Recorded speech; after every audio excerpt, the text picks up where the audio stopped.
nafa'a bi ulumi wa barakatihi ila hadratin Nabi Muhammad SAW wa ila ruhi wa zuwaji wa zuriyati wa ahli baiti kama ila hadrati usul dari kita يعني في الكتاب سبنا سبوا عليه سيدنا بسم الله الفاتحة إلى ربنا نحن نملكنا لله صراط الذين أنعمت عليهم غير المغضوب عليهم ولا الضالين. Oke, Ustaz Adit, kita mulai. Bismillahirrahmanirrahim. Sekarang mana Ustaz Adit tanya? Tazad syarat khutbatain. Khutbatain ya. Oke, bismillahirrahmanirrahim.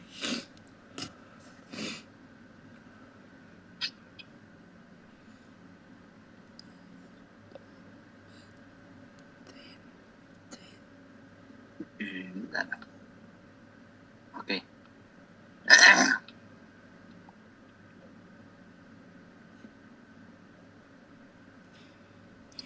Sekarang membahas syarat yang sah, ya, ini artinya syarat yang sah untuk dua khutbah, yakni dua khutbah Jumat.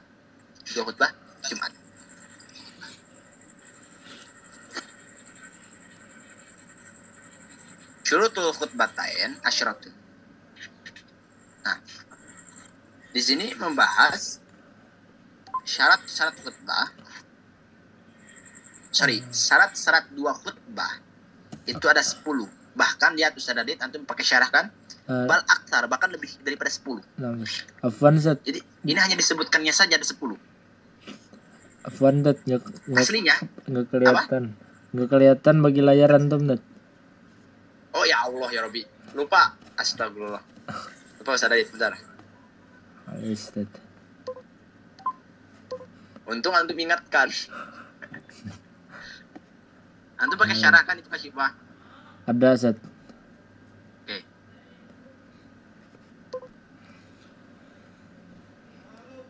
Nah, syarat dua khutbah itu ada 10. Bal aksar, bahkan lebih daripada 10. Cuma ini hanya disebutkan ada 10 ya Ustaz Adit. Pertama apa? Yang pertama at-thaharatu anil hadasain. Yaitu suci dari dua hadas. Pertama, hadas asghar, yakni hadas kecil ataupun hadas besar. Sehingga Ustaz Adit, kalau ahdas sampai asnail khutbah. Nah, saat ketika seorang itu melakukan hadas atau berhadas di tengah-tengah khutbah, maka itu harus hati-hati. Nah, bagaimana caranya? Caranya itu nanti bisa digantikan oleh si makmum yang ada di contoh nih. Ini contoh nih ada di. Ini kan sopa. Ini imam lagi khutbah ya. Ini antum. Maka ketika ini hadas, maka antum harus ke sini menggantikan. Jelas Ustaz Adit? Oh, berarti kita mengganti posisinya khutbah, Zat, gitu maksudnya. Nah, itu cara untuk keamanan. Artinya si imam harus sadar diri. Artinya ketika dia merasakan wajah ini kentut nih, maka dia harus keluar. Dan orang-orang yang ada di depannya itu harus peka. Berarti nih si khutbah sedang hadas. Paham ya? Nah, jelas gak? Jelas, Zat.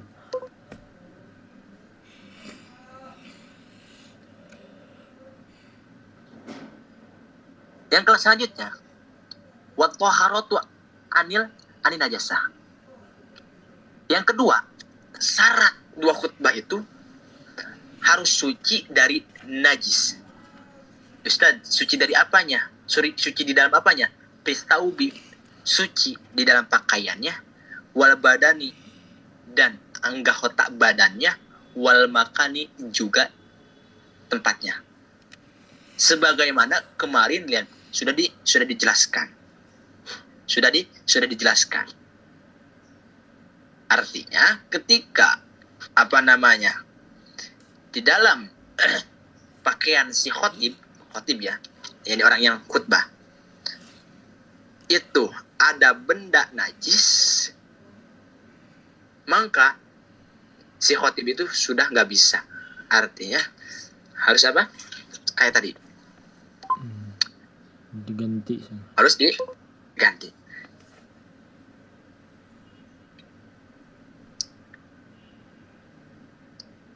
Kita baca sedikit-sedikit.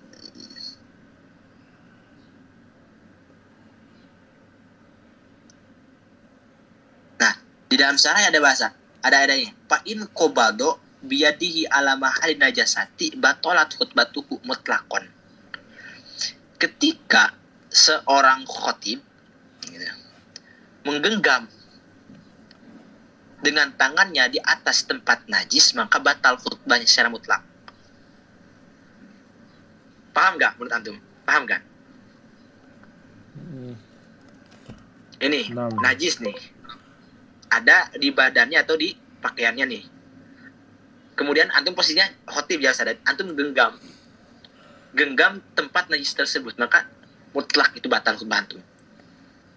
Mutlak. Paham Ustaz Adit? Nah, Ustaz. Oke. Selanjutnya, syarat dua khutbah itu adalah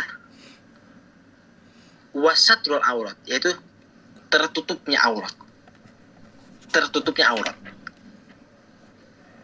Dengan ini catat sama antum, syarat harus tertutup aurat di sini, di syarahnya ay pihakil khotib la pihakis sami. Paham ya? Ini berlaku hanya terhadap si orang yang berkhutbah, bukan orang yang mendengar khutbah. Paham nggak? Bedakan. Paham Ustaz Adit? Paham Ustaz. Tertutup aurat di sini itu hak orang yang khutbah, bukan hak si sami, yakni orang yang mendengar khutbah. Karena apa? Karena di sini di dalam syarat pala yustarotu satruhum. Si sami itu tidak disyaratkan untuk menutupi aurat. Jelas?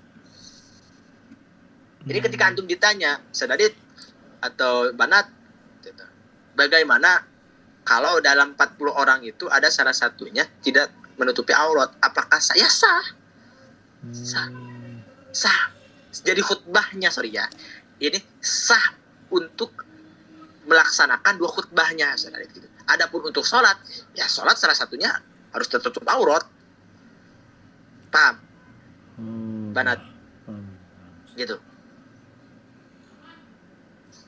Lalu yang dinamakan satrul aurat itu bagaimana maksudnya? Menutup aurat itu dengan hijab yang suci, yang dimana yamna'u ru'yata launil basyar, yang bisa mencegah terhadap penglihatan atau melihat warna kulit. Itu yang dinamakan satrul aurat. Jadi menutup oleh sesuatu benda yang suci, yang dimana sekiranya di benda suci itu bisa mencegah atau menghalangi terhadap orang lain lihat terhadap warna kulit antum, bentuk kulit antum. Gitu. Selanjutnya, syarat daripada dua khutbah itu adalah wal qiyamu al qadir, yaitu berdiri. Nah, yang antum harus catat, yang antum harus pahami, berdiri di sini alal qadir, bagi orang yang mampu. Artinya sehingga ketika dia tidak mampu untuk berdiri, maka tidak apa-apa. Tidak apa-apa. Tidak apa-apa. Karena apa? Karena ada udzur. Yani udzur itu artinya tarfa'u, artinya mengangkat dosa lah. Mengangkat hal-hal yang seharusnya menjadi dosa kemudian tidak menjadi dosa. Kalau contohnya seperti ada udzur dalam sholat, seperti tidur gitu, dan lupa. orang meninggalkan sholat atau mengakhirkan sholat dengan disebabkan tidur, maka ulama mengatakan tidak apa-apa karena tidur di sini merupakan sebuah udur, yang dimana udur itu adalah yang seharusnya dosa kemudian tidak dosa gitu. Tidak dosa. Ini suara anak jelas gak? Jelas Ustaz. Oke. Yang selanjutnya, wal julusu bainahuma fauqat tumaninah. Tuman itu salat. Yang selanjutnya, syarat daripada dua khutbah itu adalah duduk di antara dua khutbah di atas tumaninah salat. Artinya durasinya di atas tumaninah salat. Kayak nih antum kalau si khutbah udah mendoakan kemudian ada duduk di sana. Di Kalimantan gitu kan? Naam Ustaz. Di Mesir juga gitu kan? Sama Ustaz. Nah, itu yang dimaksud jurus bainahuma itu Sadadit. Durasinya ya sedikit ataskan lah daripada tumaninah salat. Makanya anak kalau kayak si khotib duduk, anak menyempatkan waktu untuk membaca doa seperti Allahumma gfirli, kemudian mendoakan orang tua saya gitu. Karena ya biqadri tumaninah tapi durasinya sedikit lah gitu.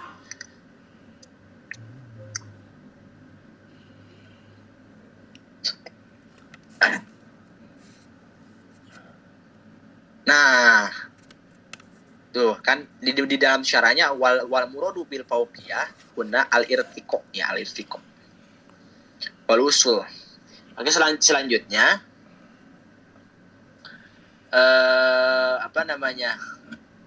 syarat daripada dua khutbah itu wal mualatu bainahuma. Nah, ini yang harus untuk perhatikan. Karena banat itu tidak diwajibkan ya.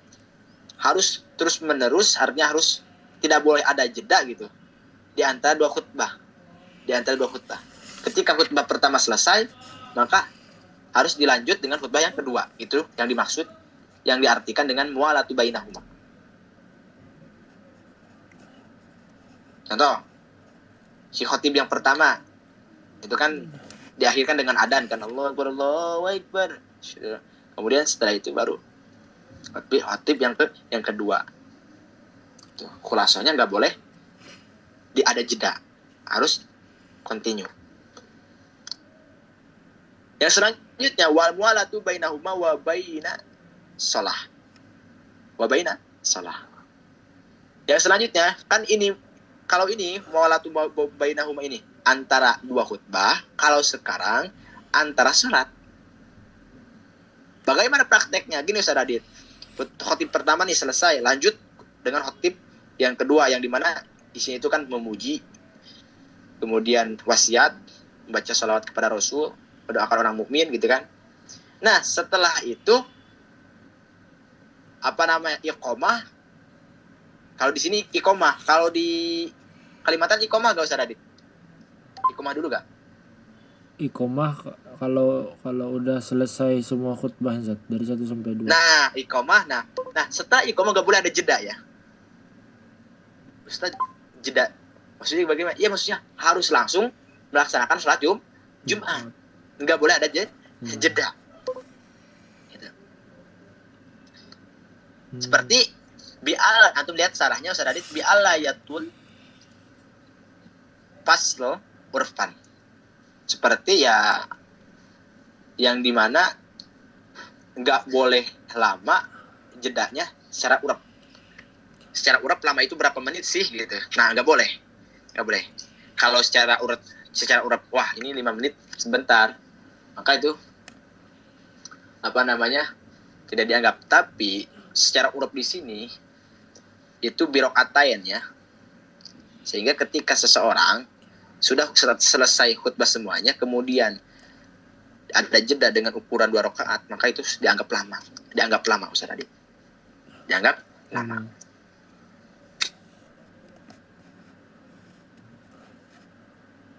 Selanjutnya, wa ang takuna bil arabiyah. Khutbah itu harus menggunakan dengan bahasa Arab. Ustaz, Artinya bagaimana? Maksudnya gini. Antum lihat di dalam syarahnya angtakuna arka khutbah bil Arab. Jadi syarat daripada dua khutbah itu harus menggunakan bahasa Arab. Wa in kana laqaum ajaman layaf hamunahu. Layafhu itu apa? Layaf hamunaha. Sekalipun masyarakat atau penduduk di sana itu orang selain Arab yang dimana tidak bisa mengerti bahasa Arab. Tidak bisa mengerti bahasa Arab.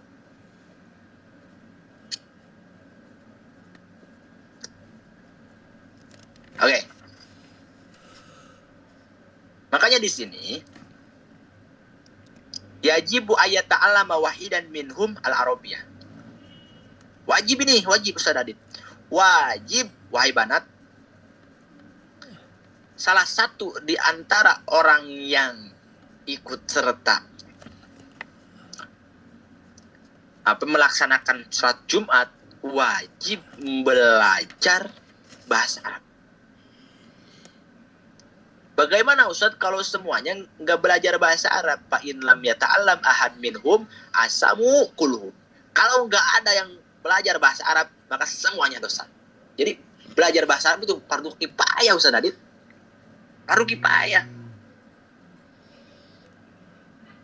Fardu kifayah.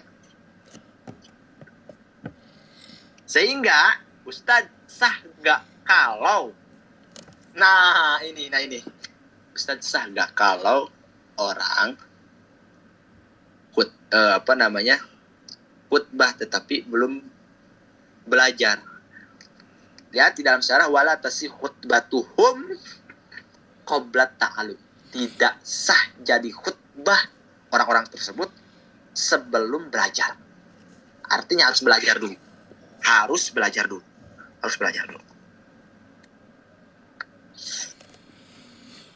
Paham? Jadi ya syarat yang selanjutnya itu adalah khutbahnya itu harus menggunakan bahasa Arab. Wa ayyasma'aha arba'una. Yang selanjutnya syarat daripada dua khutbah itu harus terdengar oleh 40 orang. 40 orang. Artinya bagaimana? Artinya ayyasma'al khotib arkanal khutbatan arba'ina. Si suara khotib itu harus terdengar oleh 40 orang. Oleh 40 orang yang dimana alladzina tanaqidu bihim al-jum'at. Yang dimana ya semua itu duduk untuk melaksanakan sholat Jumat. Makanya Ustaz Adit, ketika antum dipercayai oleh masyarakat untuk menjadi khutbah, antum itu harus ayarfa'a sautahu hatta yasma'ahu al-jalisun. Saat ketika antum dipercaya oleh masyarakat untuk jadi khutbah Jumat, keraskan, tingkatkan suara antum sampai orang-orang yang duduk itu mendengarkan atau terdengar suara antum itu oleh orang yang 40 orang itu. Gitu.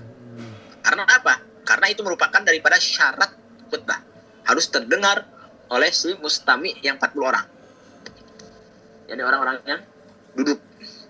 Wa ang takuna kulluha fi waqti tuhri, dan khutbah itu diselenggarakannya itu semuanya harus di waktu zuhur. Karena apa? Karena littiba'i rawahu al-Bukhari, karena mengikuti Rasulullah sallallahu alaihi wasallam yang dimana ada hadis daripada Imam Bukhari bahwa Rasul pun ya sama gitu. Melaksanakan sholat daripada khutbahnya itu semuanya dalam keadaan semuanya di waktu zuhur. Ada pertanyaan nggak?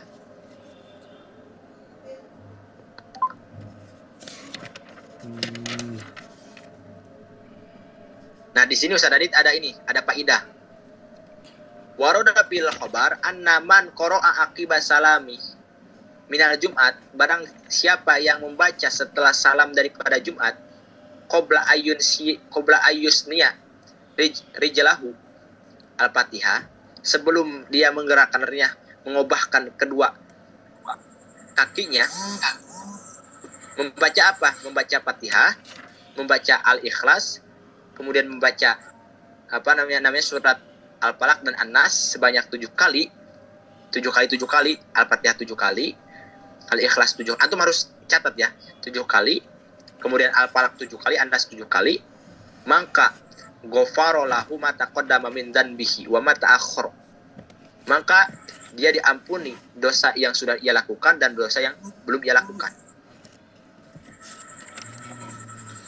Paham ya? Wa utiya, dan dia akan diberi minal ajri daripada pahala biada di man amana billahi wa rusul. Itu Ustaz Adit yang harus kita catat. Itu faedah daripada Jumat ya. Makanya ketika sudah salam daripada sholat Jumat, gak boleh langsung keluar. Membaca dulu Fatihah sebanyak 7 kali, membaca Al-Ikhlas, Al-Falaq, An-Nas 7 kali ya. Kasya Allah, dosa-dosa antum baik yang sudah dilakukan ataupun dosa yang belum dilakukan, tapi ini dosa kecil ya, akan Allah ampuni. Ada pertanyaan? Yang nomor 1, Ustaz. Oke, yang mana? Yang harus suci dari hadas itu semisal yang khutbahnya tidak punya wudhu, terus diganti yang di belakang gitu ya maksudnya. Nah, ada lagi? Anda yang tadi Sat, yang mana? Yang terus menerus Sat, di antara 2 khutbah itu Sat. Iya. Itu aja Sat, masih kurang ini. Ya, oke. Jadi gini. Nggak boleh khutbah yang pertama itu terselang dengan khutbah yang kedua. Karena ulama mengatakan sejatinya khutbah itu adalah menggantikan 2 rakaat. Artinya, maksudnya gimana? Jadi gini, ketika khutbah pertama selesai, oke, boleh ada jeda, tapi jeda di situ nggak boleh lama. Yang dimana ukuran lama itu menurut Urab. Sehingga ketika contoh ada jeda, ada pemisah, yang dimana pemisah itu dikatakan lama menurut Urab, maka nggak sah. Apanya? Khutbahnya. Karena ini termasuk daripada syarat. Urfan tadi seperti 2 rakaat saja lamanya saja. Jeda. Bikot di rokaatain.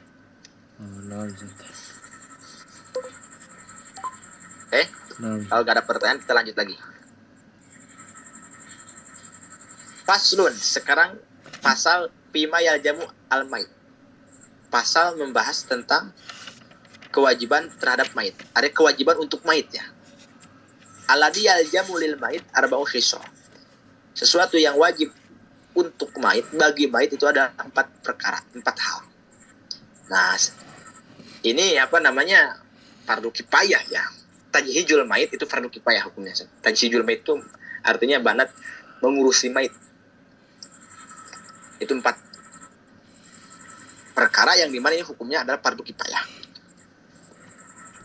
Makanya lihat, yaljamu bifathil zai itu maknanya yajibu alal kifayah, wajib kifayah, fardu kifayah hukumnya. Apa saja? Pertama, gusluhu. Ini wajib. Pertama, mayit itu wajib dimandikan. Selain dimandikan bisa gak Ustaz? Bisa. Seperti aubadluhu atau digantikan dengan apa? Tayamum bisa.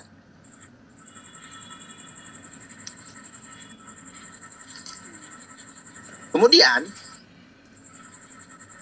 yang selanjutnya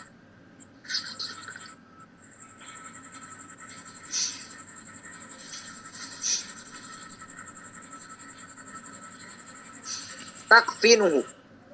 Yang selanjutnya setelah memakai kain kapan itu ba'da guslihi, setelah dimandikan. Jadi yang kedua kewajiban untuk mayit itu adalah pakai kain kapan. Nah, memakai kain kafan itu setelah dimandikan, baru memakai kain kafan. Nggak boleh sebelum daripada dimandikan.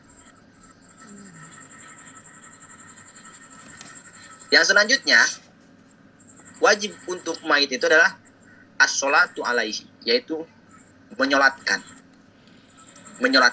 mayit. Ba'dal ghusli ya, ba'dal ghusli. Setelah dimandikan, hukumnya wajib.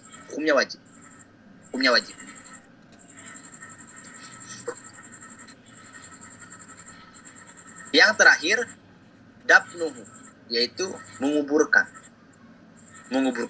mayit. Nah, Ustaz, boleh enggak kalau saya punya teman itu kafir, boleh enggak untuk dimandikan? Jawabannya boleh. Boleh jawabannya. Baik kafirnya itu kafir dhimmi, yakni yang memerangi, ataupun kafir harbi, kafir yang damai, boleh. Tetapi untuk soal disolatkan itu la tajuj as-sholah alaihi fa inna haram.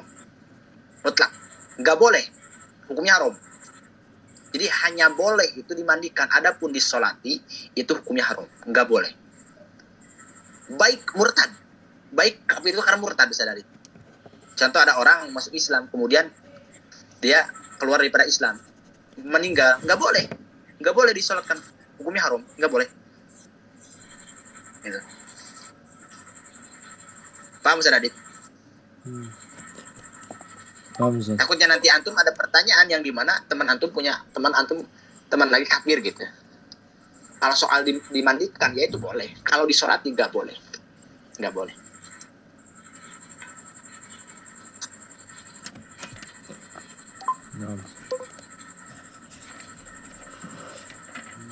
Oke?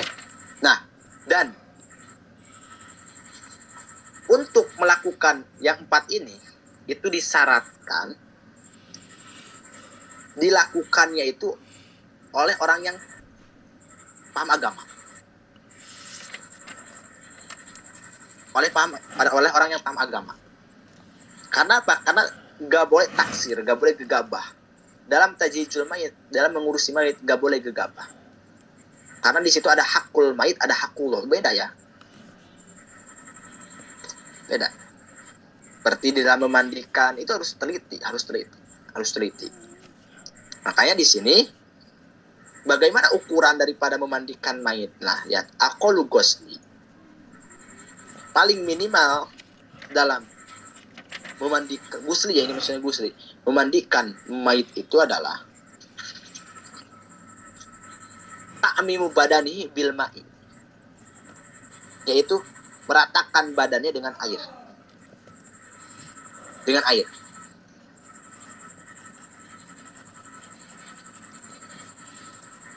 Nah, sehingga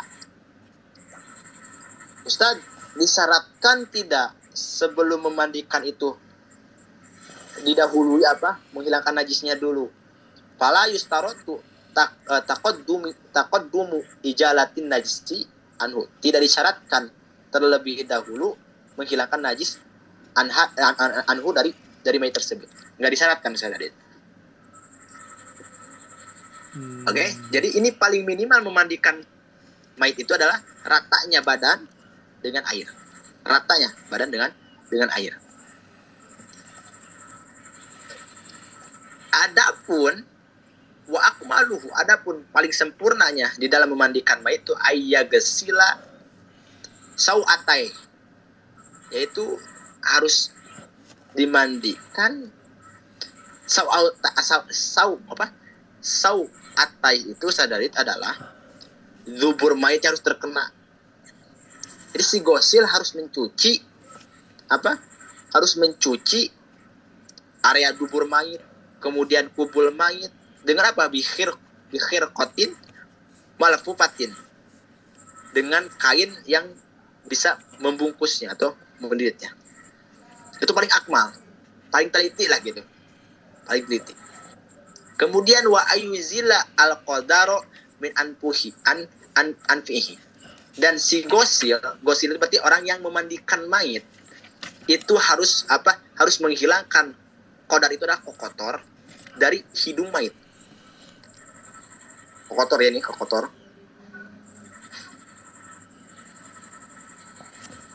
Paham ya?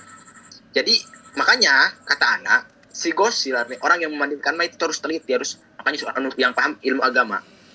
Ketika antum banat dipercayai oleh masyarakat untuk memandikan mayit, kalau antum berani, kalau saya berani, itu harus apa? Bukan harus, tapi ini secara akmalnya ya, mengeluarkan atau menghilangkan kotor yang ada di hidung mayit. Kemudian wa yuwadha'ahu, dan selanjutnya ini akmal daripada apa namanya, akmal daripada memandikan mayit itu madmadoh wal istinsak, layaknya seperti antum wudu. Sebelum memandikan itu kalhai, seperti orang yang hidup. Masukkan air ke dalam mulutnya, kemudian tiga kali, kemudian masukkan air ke dalam hidungnya. Itu Ustaz Adit.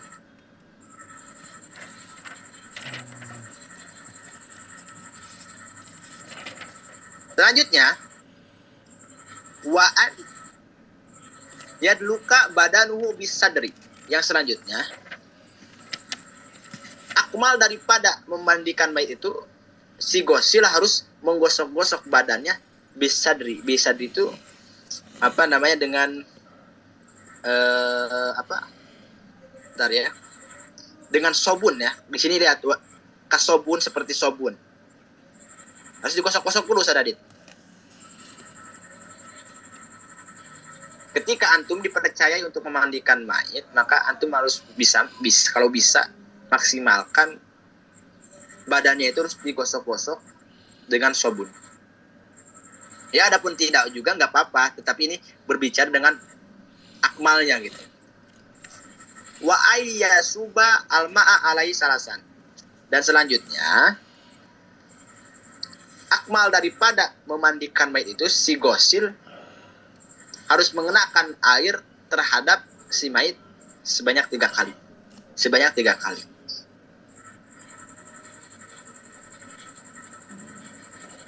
Sunnahnya gini Ustaz Adit. Sunnahnya pertama dengan sadar kayak sabun gitu. Yang kedua dengan mazilah. Mazilah itu kayak apa ya? Mungkin kalau sekarang itu mazilah itu Ustaz Adit, tahu gak alat untuk kayak itu sabun apa ya? Bukan kapas, tahu gak Ustaz Adit? Apa ya namanya? Oh, yang buat gosok badan itu, Ustaz. Nah kayak gitu. Yang ketiga dengan air. Itu sunnahnya. Jadi itu akmal daripada memandikan mayit. Adapun paling minimalnya ya meratakan badannya dengan air gitu. Meratakan badannya dengan air. Ada pertanyaan? Itu apa, Ustaz? Kokotor itu apa, Ustaz? Kokotor? Masa gak tahu kokotor? Ini Mbak, kalau kokotor bahasa Surabayanya apa? Iya sih, kalau kokotor ada di bahasa Sunda sih, bukan apa tuh? Kayak Kotoran. kotoran hidung. Kotoran. Kotoran hidung itu, Ustaz. Iya, kayak apa? Karak. Korong kan bahasanya. Upil. Oh, Upil. Nah, itu. Kalau bahasa Sunda kokotor. Tapi kotor itu kan bahasanya kan bahasa Indonesia kan? Enggak juga. Oke, kita lanjut kalau gak ada pertanyaan. Yang nomor 5 ini Ustadz. Yang 5 mana? Yang si gosil harus yang 3 kali, sebanyak 3 kali. Oh ya? Mengambilkan wudhu gitu sebelum mandi. Bukan mengambilkan wudhu. Kenapa ini jadi masalah? Ini memandikan. Oh iya, yang memandikan. Iya, dia ambilin wudhu dulu baru dimandikan gitu. Yang harus apa ini, menggerakkan terhadap si mayit sebanyak 3 kali. Yang nomor 5 bukan mewudhu, tapi air itu harus apa namanya? Nomor 3 maksudnya, bukan nomor Oh, 5, nomor oh. 3. Oh ini, iya. Diambil Iya. wudhu dulu baru dimandikan. Hmm. Oh, seperti halnya orang masih hidup gitu. Yang hidup baru gitu mandi. seperti madohnya, istinsaknya madmadoh itu memasukkan air ke dalam mulut, memasukkan air ke dalam hidung gitu. Nah. Oke, kita lanjut. Sekarang yang ketiga, pitak vinil mait, yaitu membahas mengkain kapan nih mayat. Kain kapan tahu ya antum ya, membungkus lah kayak membungkus gitu. Nah. Di sini Ustaz Adit, aqalu kapan taupun ya umum. Minimal mengkain kapan atau memakai kain kapan terhadap mayit itu menggunakan pakaian yang bisa ya umum yang bisa meratakan seluruh badannya. Yang bisa meratakan seluruh badan. Artinya bagaimana? Artinya lihat di dalam syarahnya yasturu jami ubadani mait goyero roksi al muharram wa waju al muharramah. Paham Ustaz Adit? Jadi yang dimaksud saubu ya umum itu adalah menutupi seluruh anggota badan mayit selain daripada kepala. Yang muharram dan wajah yang muharramat.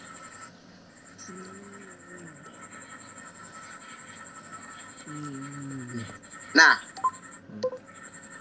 qala Syarqawi, menurut Imam Syarqawi wal mu'tamad dan kaul yang paling mu'tamad wujubu salasa lapa zakron kana au unsa. Wajib si saumnya itu sadadit harus 3 lapis, baik laki-laki ataupun perempuan.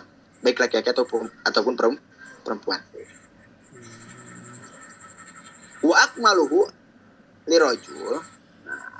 Dan paling sempurna untuk laki-laki di dalam memakai kain kapan itu salasu laifa. Salasu laifa. Laifa itu adalah lipatan ya, 3 lipatan. 3 lipatan. Itu paling akmal bagi laki-laki, artinya hak laki-laki. Walau sogiron, Ustadz bagaimana itu laki-laki yang matinya itu masih kecil, walaupun masih kecil. Nah, 3 lapisan itu ya kullun minhuma al badan. 3 lapisan itu yang bisa menutupi seluruh badan daripada si mayit tersebut. Tetapi walil mar'ati, adapun yang paling sempurna bagi wanita, yakni mayitnya itu perempuan, itu komisun, pertama ada gamis, pakai gamis, wa khimarun dan khimar. Kalau khimar apa ya? Kayak kerudung gitu ya. Wa ijarun, kemudian sarung, walipatani dan 2 lapisan. Jadi langkah pertama kalau bagi perempuan pertama pakai gamis dulu, yang kedua khimar, yang ketiga apa? Sarung, dan yang terakhir 2 lapisan. 2 lapisan kain kapan.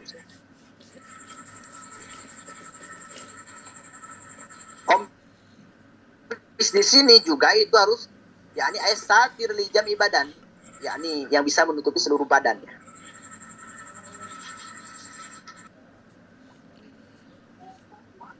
Ada pertanyaan sebelum menjelaskan rukun sholat jenazah? Berarti bedanya di situ saja. Kalau laki-laki 3 bedanya di situ 3 lapisan. Kalau laki-laki itu hanya 3 lapisan saja. Kalau perempuan itu ada step by stepnya. Karena ya harus betul-betul lah, karena aurat lah. No.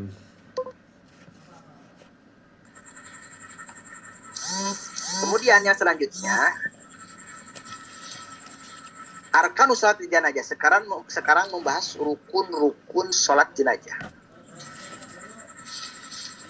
Nah, jenazah Ustaz Adit, antum catat banat bisa dibaca jenazah bisa dibaca janajah. Paham ya? Bisa dibaca jinajah, lihat di dalam sarahnya. Qala fil misbah, al janajah hiya abil fathah wal kasrah. Bisa jinajah, bisa janajah. Wal fatu absoh, tetapi yang paling absoh, yang paling pasti adalah dibaca patah janajah. Oke. Rukun sholat jenazah itu ada sab'atun, ada 7. Ada 7. Pertama apa? Pertama an-niat, yaitu niat.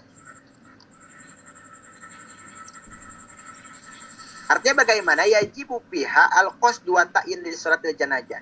Wajib antum ketika mau menyolatin mayit, wajib niat pertama al-qasdu, ta'yin li sholatil janazah, itu usolli apa ta'innya? Ta'in isinya apa? Menentukan daripada sholat antum.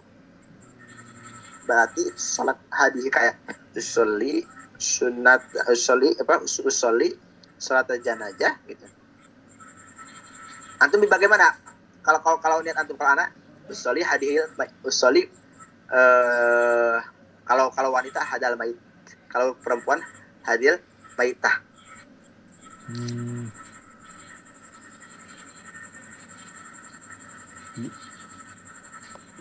Artinya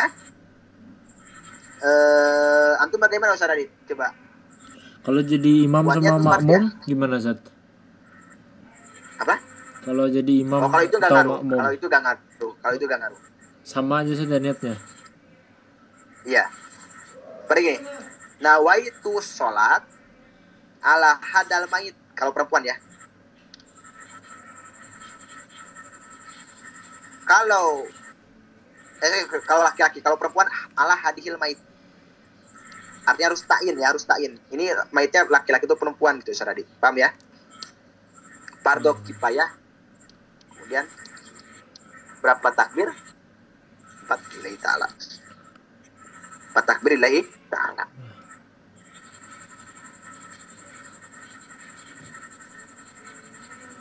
Yang selanjutnya, asani rukun daripada sholat jenazah itu arba'u takbirat, yaitu 4 takbir.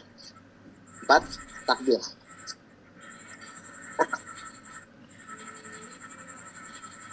Takbir pertama membaca apa Saudari Banat? Membaca Fatihah ya kan? Yang kedua sholawat kepada Rasul. Ketiga mendoakan, yang keempat mendoakan.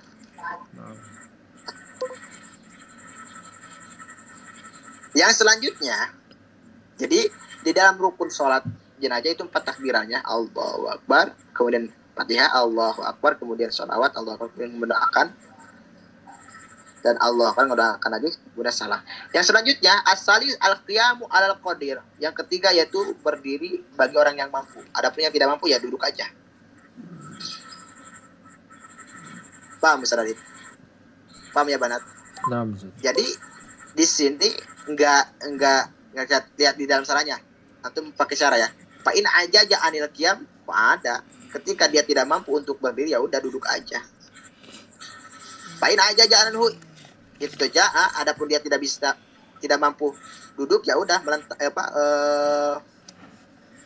itu aja, itu tidur sambil minggir. Fa'in aja anhu istalqo, adapun dia tidak mampu untuk ittoja, maka melentang. Istalq itu melentang ya. Saking nggak boleh ada alasan. Yang selanjutnya ar-rabi'u, yang keempat, rukun daripada sholat jenazah itu qiraatul Fatihah, yaitu membaca Al-Fatihah. Ustaz, bisa nggak digantikan membaca Fatihah? Bisa. Ingdal aja bagi orang yang tidak mampu daripada membaca Al-Fatihah. Contoh ada orang tidak bisa membaca Fatihah, bisa digantikan dengan membaca Fatihah dengan syarat yang lainnya gitu. Bisa Ustaz. Maksudnya gimana? Kemudian apa? Contoh, Ustaz tadi saya itu mungkin ya ada orang di kampung antum yang dimana dia katakanlah tidak bisa membaca Fatihah, cuma bisa membaca surat Al-Ikhlas. Ustaz bagaimana Ustaz Adit? Bisa nggak bisa? Katanya digantikan dengan surat lain. Kalau dia tidak mampu, benar-benar tidak mampu. Paham ya? Nah, Ustaz. Insya Allah. Kemudian selanjutnya al-khamis, rukun daripada sholat jenazah itu as-sholatu ala Nabi Muhammad sallallahu alaihi wasallam. Ba'da saniyah, yaitu membaca sholawat kepada Nabi Muhammad sallallahu alaihi wasallam setelah takbir yang kedua. Setelah takbir yang kedua. Ini wajib ya. Wajib Ustaz Adit. Sehingga pala tajazi'u ba'da ghairiha, maka tidak mencukupi ya hal tersebut setelah selainnya ditiba. Bahkan di sini di dalam syarah minhaj di fi'li salaf wal khalaf wa tusannu as-shalah alal ali, bukan hanya sebatas kepada Nabi, tetapi disunahkan kepada keluarga Nabi. Gitu. Dan juga disunahkan ad-du'a lil mu'minin, mendoakan orang-orang mukmin. Wal mu'minat, akibah setelah membaca salat pada keluarga Nabi.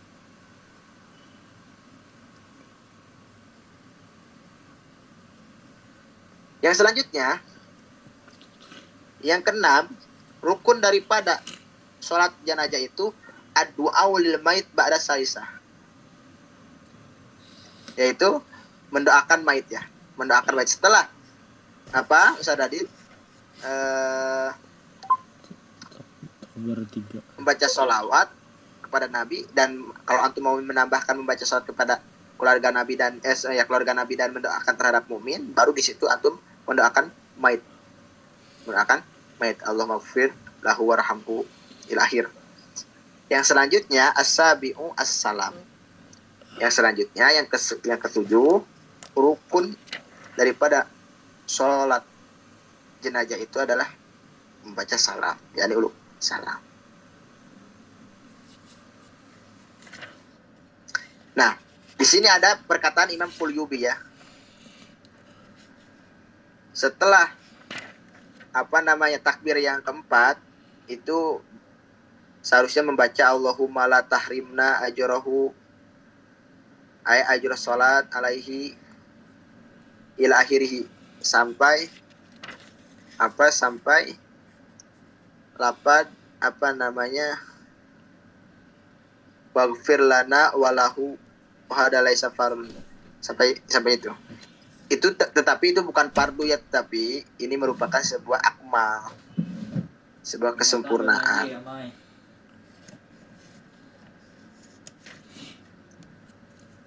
Yang selanjutnya ini yang terakhir,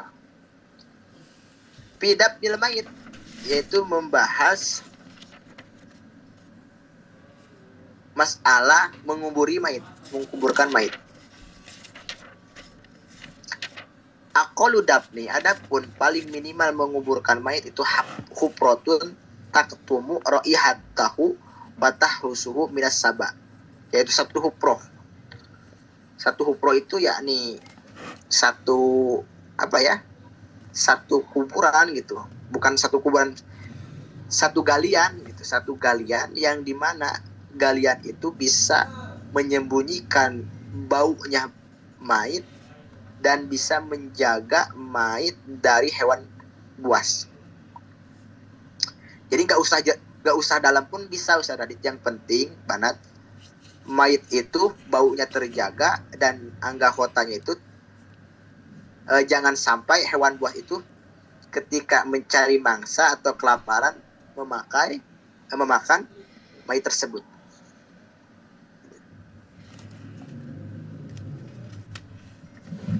Nah,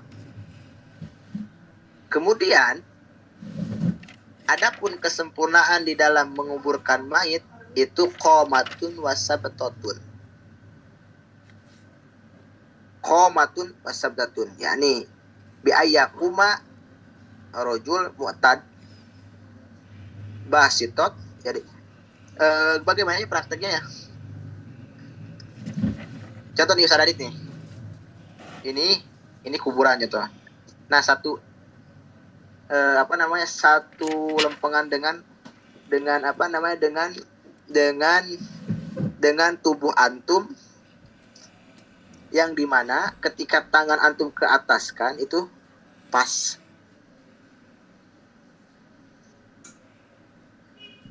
Bisa dimengerti gak? Jadi lentangan kedua tangan antum ketika diangkatkan.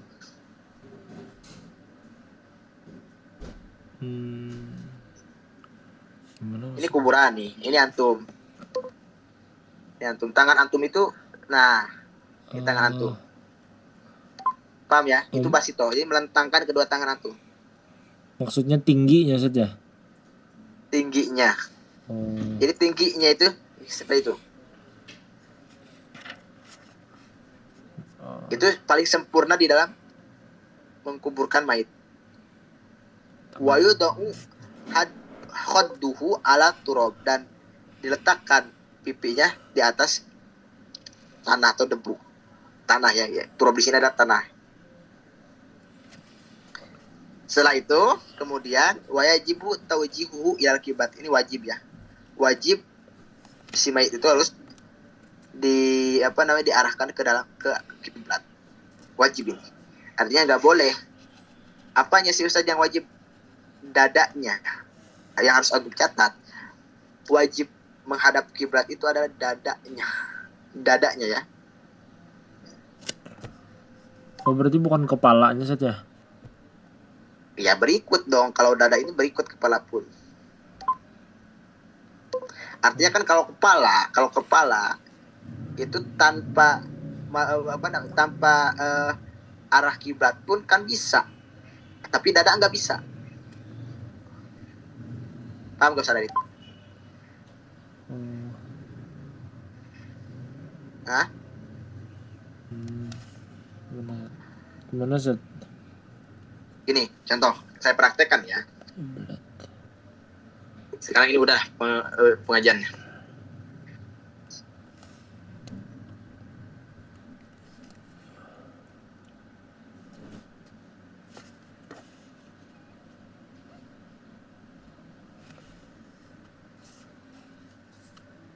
Ini saya ini madhab kiblat nih. Sini saya madhab kiblat ya. Antum Ustaz Adit ya. Ya. Ini andaikan depan anda itu kiblat. Kalau wajah tanpa madhab, bisa kan gini juga Ustaz Adit? Bisa gak? Bisa. Ya bisa. Tapi kan kalau dada itu masih tetap menghadap kiblat. Paham gak? Nah gitu maksudnya. Artinya gini. Kalau dada menghadap kiblat, kalau wajah itu walaupun tidak menghadap kiblat, tapi dada pasti menghadap kiblat. Paham ya? Paham Zat. Oke, ada pertanyaan nggak? Ini anak mau liar nih. Atau Ustaz Adit ada acara keluar? Nah, Zat. Ini Zat mau bertanya yang Oke, ada pertanyaan nggak? tentang Coba niat, Alan. Zat. Tentang niat ya Zat. Ini kan Yang mana Ustaz Adit? tentang Niat apa? niat ketika sholat jenazah tadi Zat. Iya. Nah, kita kan misalkan nggak tahu nih, kita tiba-tiba disuruh sholat jenazah, tapi kita nih makmum di belakang jauh, kita nggak tahu tuh si mayit tuh laki-laki atau perempuan Dat. Oh, ya. Jadi Nah, gimana? bagaimana gitu kan? Antum di situ ada sarannya, lihat.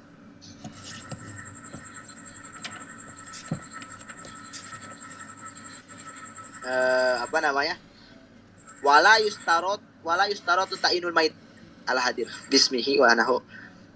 Itu ada gak? Wala marifatuhu. Tidak disyaratkan mentain mait yang hadir dengan namanya atau seumpamanya, dan tidak disyaratkan untuk mengetahui mait itu. Ini laki-laki atau perempuan. Bal yakfi tabijuhu naun. Ya, hanya sebatas cukup aja antum bisa membedakan gitu. Jadi gimana aja Zat niatnya Zat? Apa? Jadi gimana niatnya Zat? Udah gini aja. Nawaitu sholat ala mayit udah gitu aja. Artinya nggak, kalau gini bisa nggak, atau ala hadir mayit, hadiril mayit,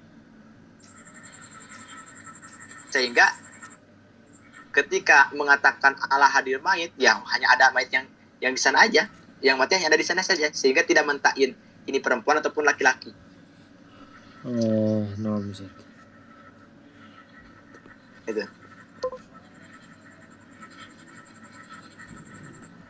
Di situ antum pakai stabilu aja, wala yustaratu tainul mayit hala hadir bismihi, tidak disyaratkan mentain mayit yang hadir dengan namanya, seperti nawaitu sholat ala Jayad contoh, atau ala enggak rojul enggak, itu pun rojul enggak itu enggak disyaratkan.